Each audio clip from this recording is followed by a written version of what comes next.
again. So, sorry it's on my phone, and sorry the last video was on his side. I'm going to try and do this a little bit better. My flasks. Okay, so, how to flask, first of all. Really, really, really simple. I say that now.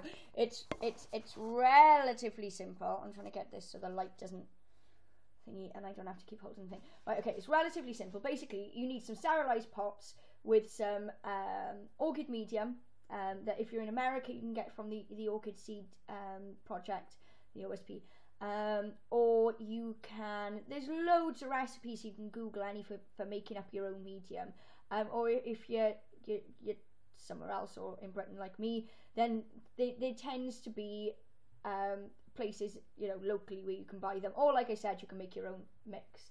I went for the stuff that they make in the Orchid Seed Project in America, but that has already been shipped over here, so it was cheaper and I didn't have to pay the massive amounts of shipping. Now I'm getting ahead of myself here. Anyway, so the medium, yeah, you put the medium in the pots, you sterilise the medium inside the pots then. You should do this in a steri box or a glove box. I, being me, went, oh, Orchids for Dummies. I've seen kids on YouTube do it. If they can do it in their school labs are probably as clean as my kitchen. I can manage that. Don't ever try it without a clean box. It's just stupid. Please take my advice. It is stupid. Now, funnily enough, when I did it, I did two with the immature seeds that were in my seed pod that my cat knocked off. And the people that had supplied me with the medium, I rung them and asked them if they had any seeds, and fair play to them, they were good as gold, and they sent me a load of Vanda seeds, which are Google Vandas. Vandas are lush. They look kind of like the Phalaenopsis flowers, the moth orchids. Some of them do anyway. These particular ones look like miniature phals, miniature species phals of the flowers. So yeah, that's why I went from in the end. More suited to my ability of growing. But yeah, I did two with that, three with the Vandas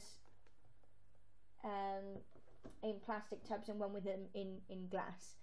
Oh, and I also did with my immature seeds, I did the old-fashioned way of, and I mean like, you know, 1913 sort of jobby, sterilising and flasking. And what I did with that is, I'll show you this first because it is the only thing that hasn't got mould, but it's probably also not going to grow. So now the reason that mould does tend to grow within these flasks if you don't get it completely sterilised is because there's a component called agar that's used in the medium, which is basically like a little jelly thing, and it solidifies it. But it's what they use in petri dishes to grow bacteria and fungi cultures in labs. So of course, if there's even one tiny bit of germs, bacteria, fungi, whatever, right, it's going to grow loads in these flasks. So you really do have to be careful with your sterilising, and like I was, because I thought I knew best, but I don't. But yeah, so this it's in a terracotta pot in a bag. Now basically, you fill it, you sterilise the pot for 15 minutes in water in a boiling pan first. Gives off the most awful terracotta-y type weird smell in your kitchen for the rest of the day, but it's worth it. Now I'm going to risk taking the bag off here because it's not as likely to get contaminants in the way that, well, the bag's been off once and it's not got contaminants in the way that the pots did. But I will show you what I did. Well, what you do is, like I said, you sterilise the pot. Then I'm going to just move my phone a minute, see if you can see it. See all the little green bits and the little speckly bits? Now the green bits are crushed up bits of orchid root. The reason being that in the wild, orchid seeds have got next to no nutrients within them, or you know, like a little food sack that they get within most seeds. There's nothing like that, right? There is the bare minimum of anything in there, and they rely on a certain type, or certain group rather, of fungi. It's like one-upmanship relationship. It tries to fight the seed fights back and in turn eats some of the fungus, and absorbs its nutrients, and it fights back, and that relationship, if one doesn't kill the other, becomes symbiotic, and yeah, the fungus will grow because of the orchid, and the orchid will grow because the fungus is growing, therefore is able to eat some of it and not kill it off. And yeah, now doing it this way, the fungus is on the roots of the parent plants. So if you crush them or spread them around, just cut them up and spread them around on a piece of cloth that is, I'm getting ahead of myself again, I apologise. Fill the pot with sphagnum moss that's been drenched in water, distilled water. Get a cloth, tuck it, put it over, tuck it down the sides so that it encompasses all the sphagnum moss. Pour over boiling water to sterilise the cloth. Put on these pieces of root that you've chopped up because of the fungus, because you need it, and then put your seeds in between. Cover in a piece of cling film, or like I did, spray the inside of a plastic bag with watered down bleach, 1 part bleach to 9 part water, then sealed it up in that bag and stuck it in my airing cupboard where it was warm and dark. Most seeds need to be dark for the first like 30 odd days. Not all, some can go straight 8 hours light, 16 hours dark, but I'm erring on the side of caution and going the first 30 days, to be honest, in dark, because I don't want to risk it.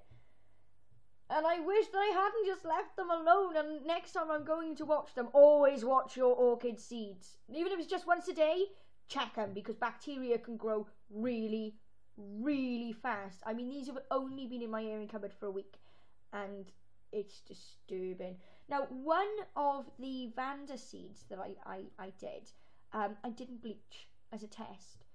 Weirdly enough, it's the one flask with the least amount of bacteria in it, the least amount of growths. Now, I don't know if you can see this, but this is the unbleached stuff. See how much is growing in there? And not one bit of it is seed. Very disappointed. The others are... now, I can't remember which is which because I thingied them around.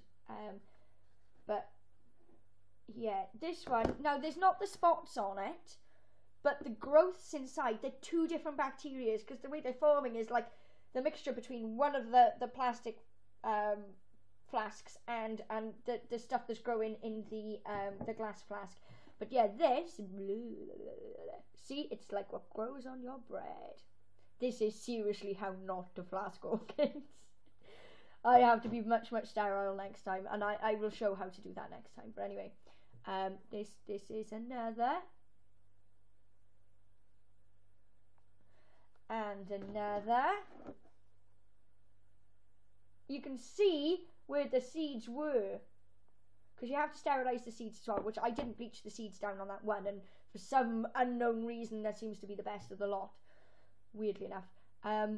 But yeah, what I'm noticing is, for some reason, the bleached seeds, I mean, I obviously haven't bleached them enough, but in giving it a half-hearted bleaching, because I didn't want to kill the seeds in over-bleaching, I'll know better next time and mix my parts better.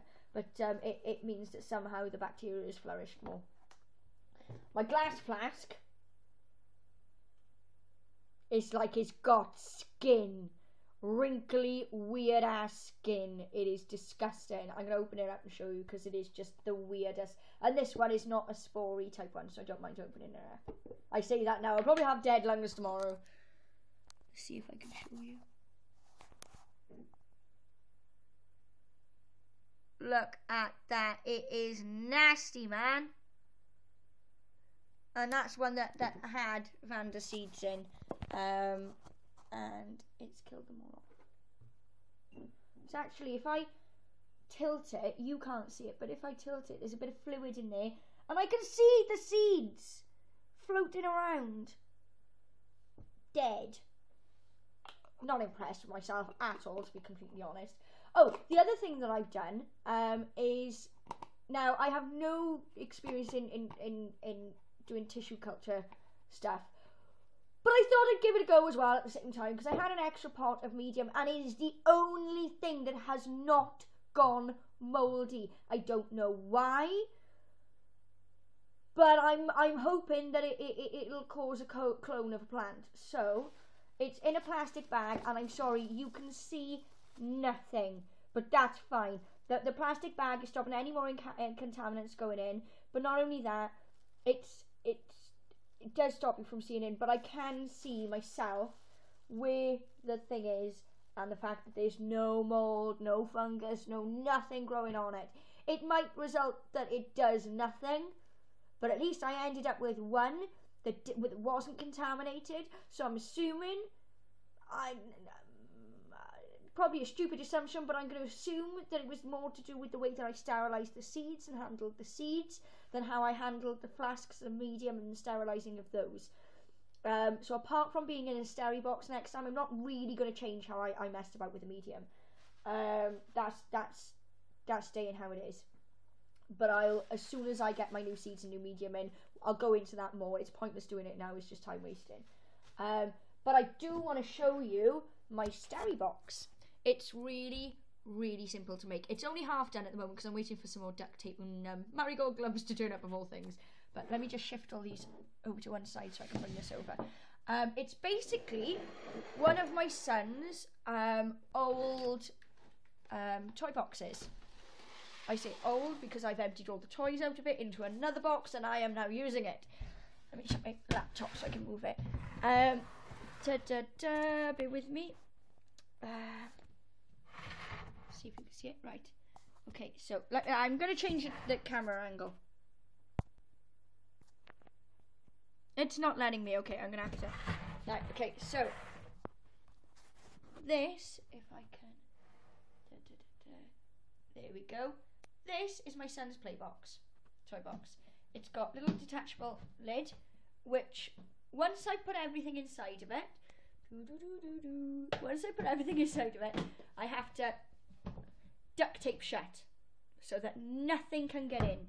The holes, I literally heated up a knife and melted them. I have got a bit of cracking, but nothing that a bit of duct tape can't sort out. Then put marigolds in it. Tape the outside of the marigolds, the cup of the marigolds here, so that then I can put my hands in with the glove on and use all my stuff without it actually contaminating anything, without me touching anything. And basically all you do is you beforehand you spray the inside of the before you seal it off, you spray the inside with the 1 to 9 parts mix of bleach that I mentioned earlier. Use the 1 to 9 parts water a lot for sterilising stuff, and rubbing alcohol, which I've got coming, which I didn't use last time, but I will this time. And yeah, so I can put everything in the bleach solution to sterilise it, and then take it out, cover it in rubbing alcohol, light it, sterilise it, sorted. But yeah, that's what happens when you don't sterilise things as much as you should. You will end up, because of the nature of the medium that is used, even if you make up your own medium, you still need agar, which means that you're still going to be just at much of risk of contamination if you make your own mix. But yeah, it's still fun, don't get me wrong, because now I've learned what not to do next time, and hopefully if any of you guys are going to be trying it, you'll learn from my example of what not to do, and you get yourself a cheap, $2.99 little box and burn some holes in it like I have, and you put your marigolds in, and you'll have the other option, of course, as well, sorry to go off on a tangent, same subject but tangent, is to get a fish tank, put it on its side, get a piece of plastic, and cut some holes and put marigolds in that way. Attach a piece of plastic to the open end of the fish tank. But yeah, you can use that then as your glove box as well. And glass tends to be easier, and if I get a scratch on the inside of this plastic box, it means it's going to be harder to stop contaminants, because even though I'm spraying on the inside, there could be a part of the little scratch I haven't got to with bleach, and bacteria can get in. So sterilisation is an absolute must when flasking. First lesson learned, I suppose. And yeah, I don't know what else to say. Most of it I'm going to have to save till all my seeds and medium turn up, which hopefully should be the beginning of next week. So Monday, Tuesday, Wednesday next week, I shall be trying to get another video up. If my laptop's tidy. of me actually getting round to flasking again, and I can do a daily update, a little 30-second wonder of how the germination is going. And if I have another failed attempt, then we shall have another video on how not to do this and what to change next time. But yeah, for now, I'll say ta-ra again, and hope to have a tidy video for you in the next couple of days. Thanks for watching. Ta-ra now.